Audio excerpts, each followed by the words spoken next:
La falta de integración en los servicios de salud, la mala distribución de medicamentos y la poca sensibilización de los burócratas son problemas que enfrentan las personas que viven con VIH, según el diagnóstico del grupo de apoyo Vive Libre.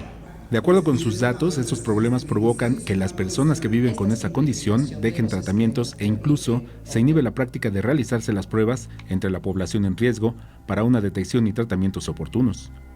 Las personas viviendo con VIH tenemos un problema doble.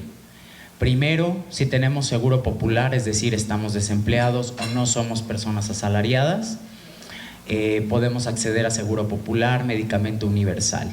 El problema, no tenemos dinero. Sin embargo, cuando nosotros encontramos algún trabajo y ya somos asalariados, tenemos que pasar de seguro popular a seguro social. Y en ese tránsito es donde se pierde la adherencia, en ese tránsito es donde encontramos discriminación en los servicios, en ese tránsito los trámites burocráticos suelen ser muchísimo mayores.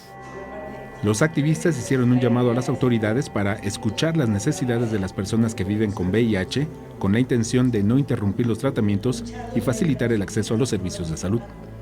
Este diálogo es necesario tenerlo con las autoridades para que estas modificaciones, para que garantizar la salud sea un asunto que en verdad llegue y aterrice en la realidad social de las personas que vivimos con VIH.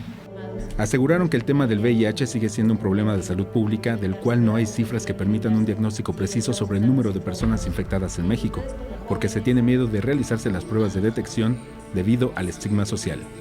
Imágenes, Javier Martínez, información y voz, Alberto Álvarez Santana, 21 Noticias.